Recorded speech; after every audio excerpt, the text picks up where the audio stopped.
बीरपुर गांव का नाम सुनते ही लोगों के चेहरे पर डर की लकीरें खिंच जाती थी। यह गांव चारों ओर से घने जंगलों से घिरा हुआ था, जहां दिन में भी सूरज की रोशनी बमुश्किल पहुंच पाती थी।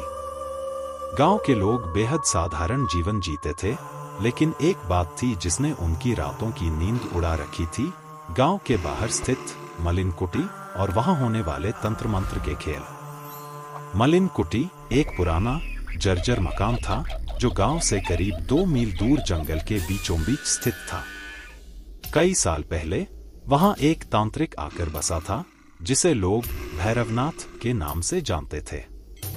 भैरवनाथ के बारे में कहा जाता था कि उसने तंत्र मंत्र की कला में महारत हासिल कर रखी थी और उसने कई काले जादू के अनुष्ठान किए थे।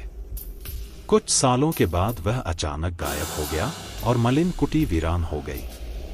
लेकिन कहते हैं कि भैरवनाथ की आत्मा अब भी वहां रहती है और रात में उसकी काली शक्तियां जागृत हो जाती हैं। गांव के लोग दिन में भी मलिन कुटी के आसपास जाने से डरते थे। कई लोगों ने दावा किया था कि उन्होंने रात के समय वहां से चीखे और मंत्रोच्चार की आवाजें सुनी थी। कुछ ने तो यह भी कहा था कि उन्होंने वहां पर अजीबोगरीब छायाएं घूमते देखी थी। एक दिन गांव में एक नया परिवार आया, राजू, उसकी पत्नी सुनीता और उनका बेटा अमन। राजू एक निडर और तर्कशील व्यक्ति था।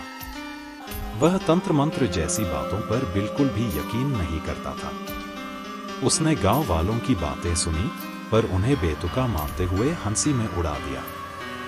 राजू के इस रवैये को देखकर गांव के बुजुर्गों ने उसे चेतावनी दी, मलिन कुटी के पास मत जाना बेटा, वहां सिर्फ मौत का ही निवास है। लेकिन राजू ने उनकी बातों पर ध्यान नहीं दिया और उन्हें पुराने जमाने की बकवास कहकर टाल दिया। एक रात राजू ने अपनी जिद में आकर फैसला किया कि वह मलिन कुटी जाकर खुद देखेगा कि वहां क्या है।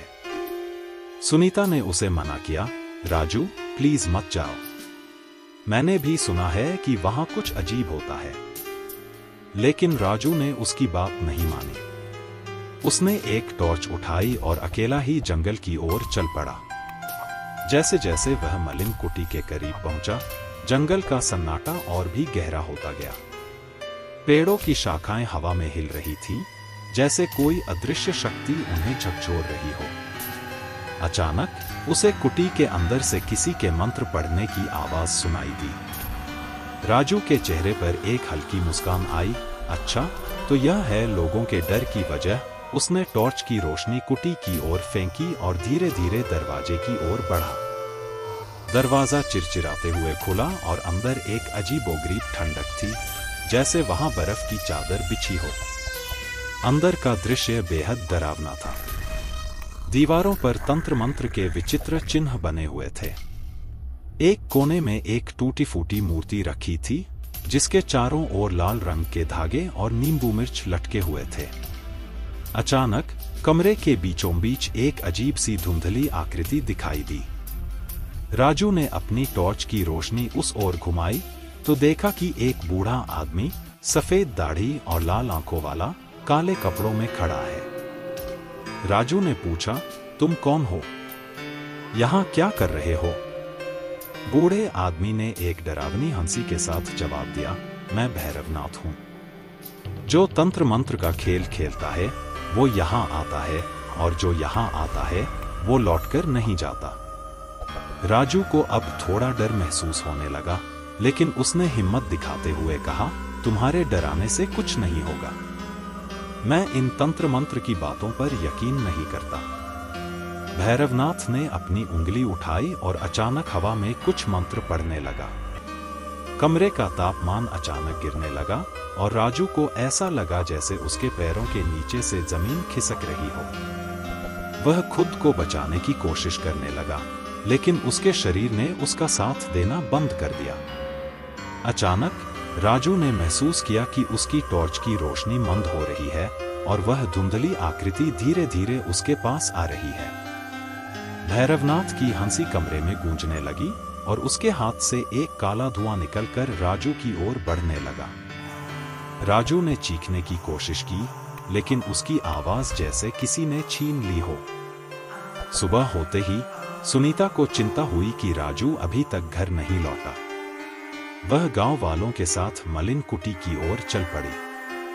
वहां पहुंचकर उन्होंने देखा कि राजू बेहोश पड़ा हुआ था। उसके चारों ओर एक अजीब सा चिन्ह बना हुआ था। गांव के बुजुर्गों ने बताया, यह तंत्र मंत्र का चिन्ह है। भैरवनाथ ने इसे अपने शिकार को बांधने के लिए बनाया है। राजू को होश में लाया गया, लेकिन उसके होश में आने के बाद उसकी हालत बदल गई। वह अब अजीब अजीब बातें करता था, जैसे किसी अदृश्य शक्ति के बारे में बताता हो। उसकी आंखें लाल हो गई थीं और वह अक्सर अकेले ही अपने आप से बातें करता। गांव के लोग समझ गए कि राजू पर तंत्र मंत्र का असर हो गया है। उन्होंने फैसला किया कि अब मलिन कुटी को हमेशा के लिए बंद कर देना होगा और वहां जाने से सभी को मना कर दिया। उसके बाद कोई भी गांव का व्यक्ति मलिन कुटी के पास जाने की हिम्मत नहीं करता। कहते हैं कि भैरवनाथ अब भी वहां अपने तंत्र मंत्र के खेल में मस्त है और जो भी उसके खेल में फंसता है वह कभी नहीं लौटता।